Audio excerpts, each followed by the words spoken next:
नमस्कार बच्चों, आप सभी का स्वागत है। मैं डॉक्टर दिनेश कुमार पांडे।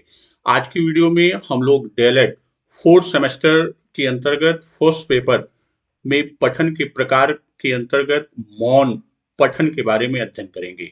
इससे पूर्व के वीडियो में हम लोगों ने सस्वर पठन के बारे में विस्तृत अध्ययन किया था और आज मौन पठन से संबंधित तथ्यों पर हम लोग अध्ययन करेंगे। जो हमारे साथी अभी चैनल पर नए हैं तो उन्हें बता दें, यूपी टेट, सी टेट और सुपर टेट के कोर्सेज और मॉक टेस्ट भी आपको चैनल पर उपलब्ध हैं। तो आपको यहाँ आप देखेंगे तो प्लेलिस्ट में आपको पूरे कोर्सेज की वीडियो मिल जाएगी और इधर आपको मॉक टेस्ट का पूरा सीरीज मिल जाएगा। जो साथी अभी सब्सक्राइब नहीं किए हैं कृपया सब्सक्राइब कर लें और बेल आइकन को पुश कर दें, जिससे सारी नोटिफिकेशन आपको समय से मिलती रहे। तो चलते हैं बिना समय को जाया किए हम लोग सीधे टॉपिक की तरफ। तो आज हम लोग बात करेंगे मौन पठन। तो मौन पठन को यदि हम आप देखें तो नाम से ही क्लियर है कि ऐसा पठन जो बिना आवाज अर्थात मौन रूप में किया जाए। तो यहाँ हम कह सकते हैं कि जो भी हमारी लिखित सामग्री होती है, तो लिखित सामग्री को मन ही मन बिना आवाज निकाले पढ़ना मौन पठन या मौन वाचन कहलाता है। और मौन वाचक के ओठ बंद रहते हैं। तो मौन पठन में यदि कहें तो मौन पठन में के प्रति जो विचार निकलता है कि इसमें कोई संदेह नहीं कि मौन वाचन या मौन पठन में ही अधिक अल्प व्ययता होती है। यानी बहुत कम समय में अधिक खंड को हम पढ़ लेते हैं, यानी व्यय अधिक नहीं बल्कि बहुत अल्प होता है। साथ ही यदि हम बात करें तो साथ ही साथ यह पद्धति हमारे जीवन की प्रतिदिन की क्रियाओं के लिए भी सबसे उत्तम कही जा सकती है, क्योंकि हमारा अधिकांश वाचन या पठन मौन रूप में ही होता है। और जब हम मौन पठन या मौन वाचन की बात करते हैं तो यदि आप देखें तो जीवन के कुछ सामान्य स्थलों को छोड़ दें, सामान्य परिस्थितियों को छोड़ दें, अभिभाषण पढ़ना, अभिनंदन पढ़ना, प्रतिवेदन आदि जो जीवन के अधिकांश क्रियाकलाप का संबंध है, उनका संबंध मौन वाचन से ही है। और ये भी है कि हम प्रत्येक स्थिति में जो हमारी बात है कि हम प्रत्येक स्थिति में सस्वर वाचन का अभ्यास नहीं कर सकते, सस्वर पठन हम नहीं कर सकते। तो यहाँ यह भी कहना उचित है कि वाचन द्वारा अर्थ की ग्रहण करने में और पढ़ने की गति में ये व्यवधान पहुंचाता है। अगर सस्वर वाचन की हम बात करें तो यह धारा प्रवाह और तीव्र गति से पढ़ने में यह व्यवधान देता है। और मौन वाचन में यदि हम बात करें तो मौन वाचन अर्थ का ग्रहण जल्दी कराता है। मौन वाचन क्या करता है? जो अर्थ ग्रहण की बात करते हैं वह क्या करता है? वह जल्दी कराता है। तो मौन वाचन को यदि हम देखें तो मानसिक विश्रांति के लिए या मानसिक शांति के लिए भी मौन वाचन एक उपयोगी साधन है। मनोरंजन के लिए मौन वाचन उपयोगी साधन है। यहाँ श्रम आपका कम व्यय होता है। तो यहाँ यदि हम ब्राइन और महोदय की बात करें तो इनकी एक पुस्तक है साइलेंट रीडिंग। किसकी? ब्राइन महोदय की पुस्तक है। ब्राइन महोदय इनकी पुस्तक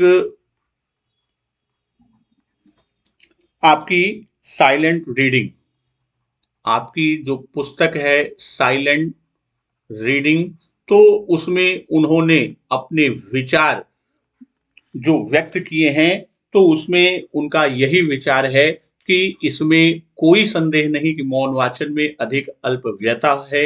और साथ ही साथ यह पद्धति जीवन की प्रतिदिन की क्रियाओं के लिए सबसे उत्तम है। क्यों? क्योंकि हमारा अधिकांश वाचन मौन रूप में ही होता है। तो यह जो कोटेशन दिया है वह ब्रायन महोदय ने अपनी पुस्तक साइलेंट रीडिंग में किया है। अब जैसे अभी हमने बात किया कि मौन पठन या मौन वाचन की बात करते हैं, तो मौन पठन या वाचन का शारीरिक क्रिया और मानसिक क्रिया से गहरा संबंध होता है।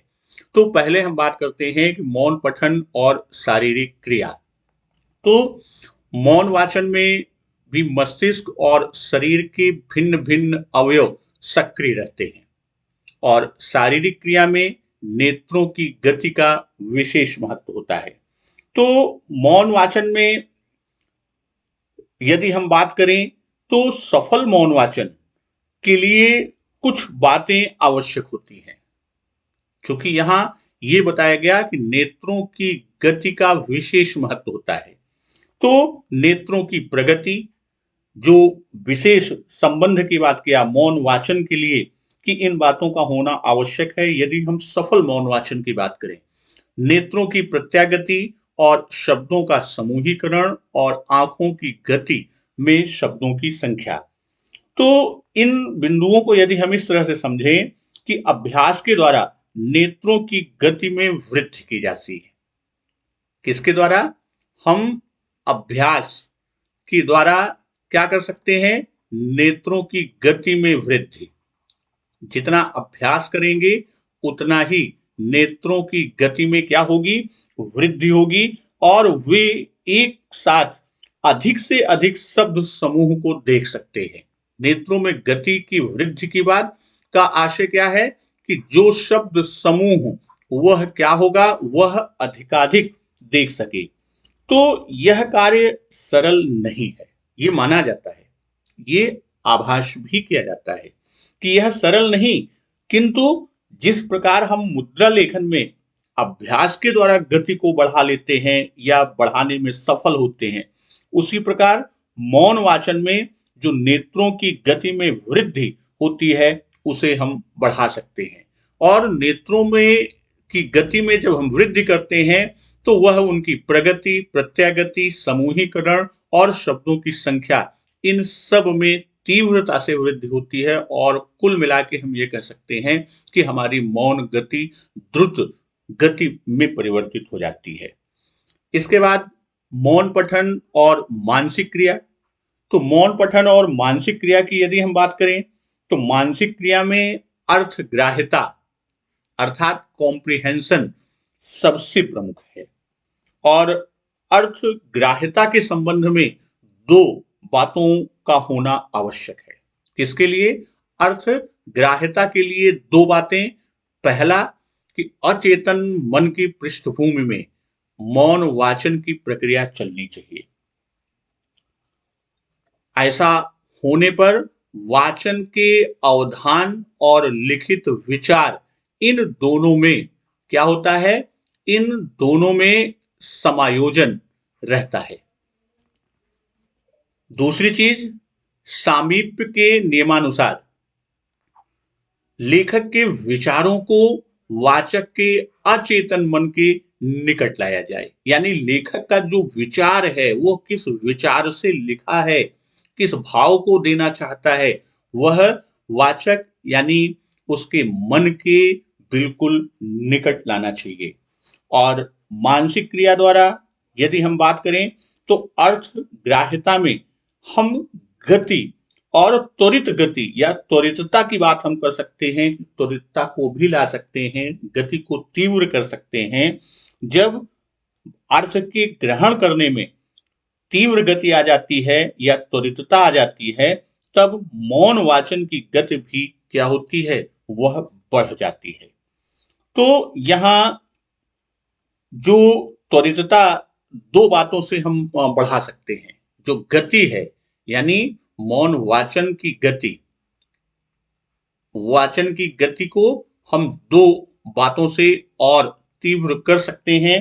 पहला, नेत्रों द्वारा जल्दी जल्दी अर्थ ग्रहण करना, अर्थात शीघ्र अर्थ ग्रहण करना। और दूसरा, मस्तिष्क द्वारा शीघ्र अर्थ ग्रहण करना, क्योंकि नेत्र और मस्तिष्क, नेत्र के द्वारा देखा जाएगा और मस्तिष्क के द्वारा वह ग्राह्य होगा। इन दोनों के आधार पर हम क्या कर सकते हैं, वाचन की गति में हम वृद्धि कर सकते हैं। अब बात आती है कि मौन पठन या मौन वाचन के उद्देश्य क्या होते हैं। मौन पठन या मौन वाचन के उद्देश्य में पहला कि मौन पठन छात्रों को भाषा के लिखित रूप को समझाकर गहराई तक पहुंचाने में सहायता करता है, यानी वह उसके बिल्कुल अंदर स्थित भावों को स्पष्ट करने में सहायक होता है। दूसरा, यह छात्रों में चिंतनशीलता का विकास करता है, अर्थात उसकी चिंतन शक्ति को विकसित करता है, उसे क्रिएटिव बनाता है, उसकी क्रिएटिविटी को और ज्यादा ग्रो करता है, जिससे उसकी कल्पना शक्ति विकसित होती है और छात्र बुद्धिमान बनता है। अगली उद्देश्य की बात करते हैं। अकेलेपन की ऊब से बचने का यह सर्वोत्तम साधन है।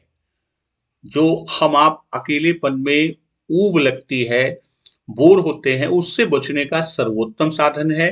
पत्र पत्रिकाओं को पढ़कर सत साहित्य का आनंद उठाया जा सकता है, यानी जो हमारे पास सुंदर साहित्य हैं, हम उनके भाव को और उनके रूप को ग्रहण कर आनंदित हो सकते हैं।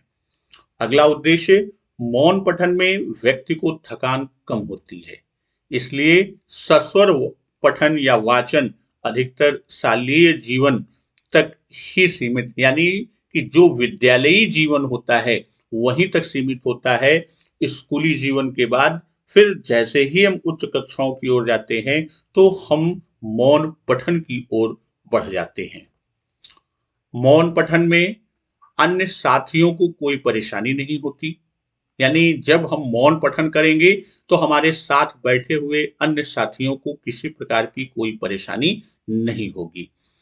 जैसे आप लाइब्रेरी में जा रहे हैं, क्लासरूम में पढ़ रहे हैं, तो वहां पर आप सस्वर पठन करेंगे तो दूसरा साथी आपका डिस्टर्ब होगा, वह क्या होगा, उसको परेशानी उत्पन्न होगी, लेकिन मौन पठन में वह समस्या नहीं आएगी।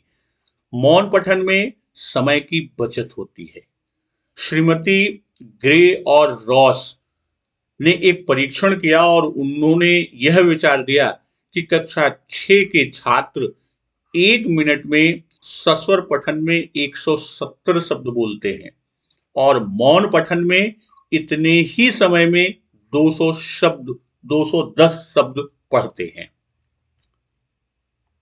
मौन पठन छात्र को स्वाध्याय की ओर प्रेरित करता है। मौन पठन का एक सबसे महत्वपूर्ण उद्देश्य या विशेषता हम कह सकते हैं कि यह स्वाध्याय प्रेरित करता है, स्वाध्याय के लिए प्रेरणा प्रदान करता है और स्वाध्याय की ओर प्रेरित होकर वह साहित्य में रुचि लेने लगता है।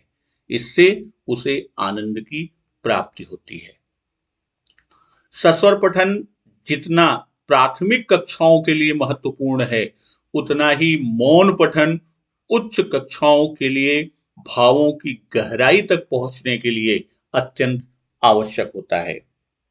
यदि हम मौन पठन की बात करते हैं तो छात्रों में चिंतन और तर्क शक्ति को बढ़ाता है, प्रत्युत्तर क्षमता पैदा करने में यह समर्थ होता है, शांत रहकर ही विषय को समझकर तर्क के लिए स्वयं को तैयार कर सकता है, एकांकी क्षणों में समय का सदुपयोग कर सकता है। जैसे इस समय आपकी पैंडेमिक एक सिचुएशन क्रिएट हुई, कोविड काल में हम आप अपने को घरों में सुरक्षित रख रहे हैं, तो इस समय जो एकाकीपन होता है, यहाँ पर भी हम मौन पठन यानी पुस्तकों का अध्ययन कर या लिटरेचर किसी भी तरह का उसका अध्ययन कर हम अपना समय और का सदुपयोग कर रहे हैं। अब यहां प्रश्न उठता है कि मौन वाचन कब कराया जाए। ये बहुत ही महत्वपूर्ण कि कब। वास्तव में देखा जाए तो प्रारंभ में बालक बालिकाओं के लिए सस्वर वाचन नितांत आवश्यक है, यानी जो प्रारंभिक स्तर है वहां पर जो मौन वाचन है वह बिल्कुल उपयोगी नहीं है, वहां पर सस्वर वाचन नितांत आवश्यकता पड़ती है। तो सस्वर वाचन की जब हम बात करते हैं तो मनोवैज्ञानिकों ने तो यहां तक कहा कि जो प्रारंभिक स्थिति है वहां पर तो बिल्कुल भी मौन वाचन नहीं कराना चाहिए। तो कक्षा 1 और 2, यदि हम बात करें कि कक्षा 2 तक मौन वाचन नहीं कराना है, मौन वाचन नहीं कराना है। यहां क्या करना है, यहां सस्वर वाचन कराना है। और कक्षा 3 से हम मौन वाचन का अभ्यास प्रारंभ कराते हैं।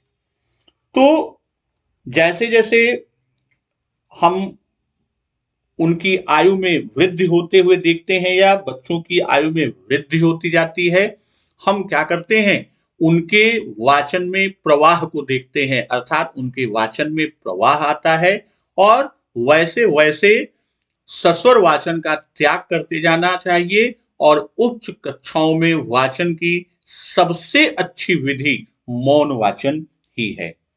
तो यहाँ शिक्षकों को यह बात अच्छी तरह से जान लेना चाहिए, समझना चाहिए कि उच्च कक्षाओं में वाचन की सबसे अच्छी विधि कौन सी है। वाचन की सबसे अच्छी विधि मौन वाचन ही है। जब कोई बालक चलना सीखता है, अब यहां हम इसका एग्जाम्पल दे रहे हैं कि कोई बालक है तो वह पहले क्या करता है, वह पहले चलना सीखता है। तो जैसे ही चलना सीखता है तो वह जो उससे पहले की क्रिया करता था खिसकने की, तो वह जब चलना सीखता है तो खिसकने की क्रिया को छोड़, जिसे हम आप बेके बेके कहते हैं। उसी तरह मौन वाचन में निपुणता प्राप्त कर लेने पर स्वस्वर वाचन की आदत छूटती जाती है। तो पहले प्रारंभ हमको कहां से कराना है, प्रारंभ सस्वर वाचन से कराते हैं।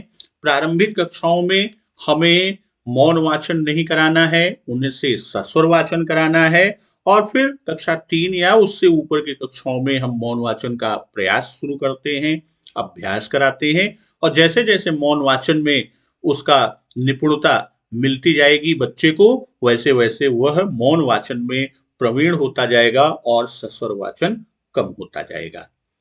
अब मौन वाचन कैसे कराया जाए, यहाँ एक प्रश्न ये भी है कि मौन वाचन को हम कैसे कराएं।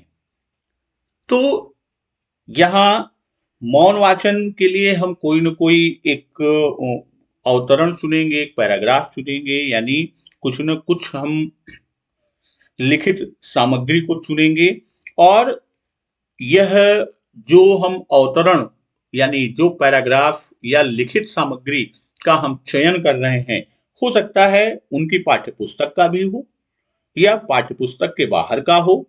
अब ये शिक्षक पर निर्भर है कि वह दैनिक या साप्ताहिक समाचार पत्र को भी ले सकता है, किसी पत्र पत्रिका से भी वह लेकर मौन वाचन के लिए वह अवतरण या लिखित सामग्री को चिन्हित कर सकता है।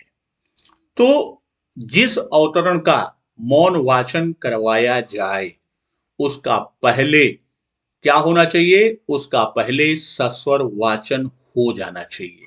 यहां विशेष चीज ये ध्यान रखना है कि यदि मौन वाचन कराना है तो मौन वाचन के पूर्व सस्वर वाचन हो जाना चाहिए और यह सस्वर वाचन अध्यापक द्वारा अथवा किसी सुवाचक विद्यार्थी द्वारा किया जा सकता है। जैसे आप लेसन प्लान बनाते हैं तो पहले आप क्या कहते हैं, आदर्श वाचन, वह शिक्षक के द्वारा।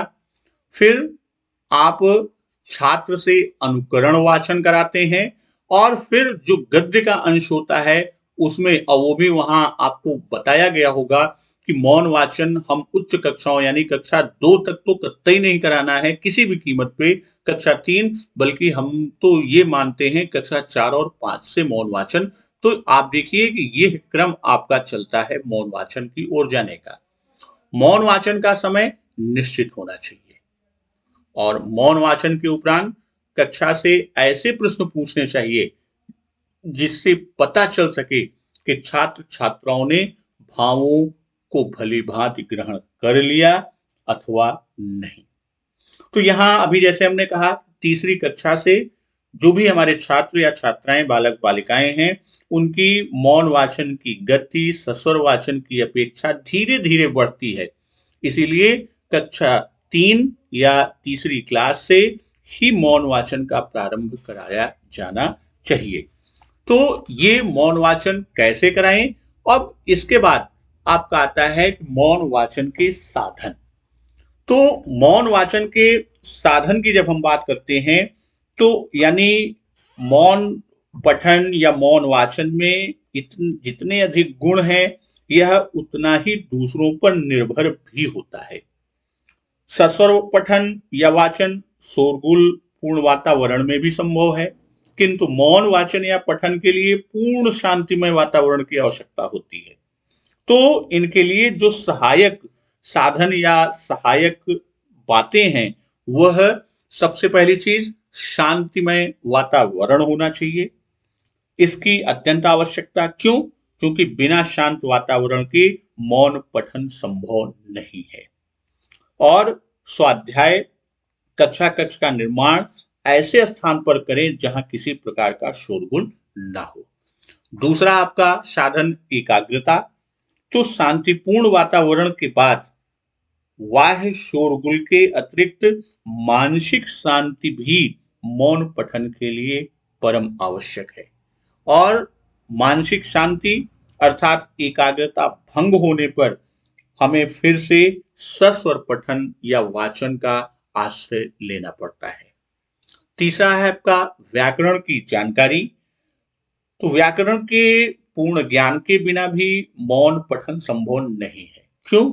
क्योंकि इसमें आपको विराम, अर्धविराम, प्रश्नवाचक चिन्ह, विस्मयादिबोधक चिन्ह का ज्ञान भी आवश्यक है, यानी विराम चिन्ह। और पूर्ण जानकारी के बिना अर्थ का अनर्थ हो जाता है। जैसे अब हमने अभी कहें कि कोई भी आप विराम चिन्ह किसी शब्द के क्रम को तोड़ दें, यहां के स्थान पर यहां लगा देंगे, तो भी वह अर्थ के क्या करता है? अनर्थ कर देता है। उसका हमका समुचित, अब इसके बाद समुचित ज्ञान। तो विषय का पूर्ण ज्ञान भाव ग्रहण करने के लिए पाठ्य विषय के अंतर्गत आए कठिन शब्द, मुहावरा, लोकोक्ति, इनके प्रयोग का भी हमें पूर्ण ज्ञान होना चाहिए। फिर आपका है धैर्यशीलता। तो कभी कभी होता क्या है कि संयुक्त या मिश्रित वाक्यों को समझने में, उनके अर्थ को समझने में काफी समय लग जाता है, विलंब हो जाता है। तो इसके लिए हमें उस अंश को धैर्य पूर्वक बार बार पढ़ना चाहिए, बार बार उसे देखना चाहिए, और तब हम जाकर उसके अर्थ को समझ पाते हैं। यदि यहां धैर्य को छोड़कर हम शीघ्रता से करने का प्रयास करेंगे, तो स्वाभाविक है कि वहां जो पाठ का अंश आपको भाव देना चाहता है, वह भाव हम ग्रहण नहीं कर पाएंगे। तो इस तरह मौन पठन में हम लोगों ने देखा कि मौन पठन है क्या, इसके उद्देश्य क्या हैं, साधन क्या हैं, कब पढ़ाया जाए, कैसे पढ़ाया जाए, और शारीरिक क्रिया या मानसिक क्रिया में इनका संबंध कैसा है, इनके साथ उनकी अंतर क्रिया कैसे है। तो आज के खंड में इतना ही। फिर नेक्स्ट टॉपिक पे हम लोग मिलेंगे। तब तक धन्यवाद। वंदे मातरम।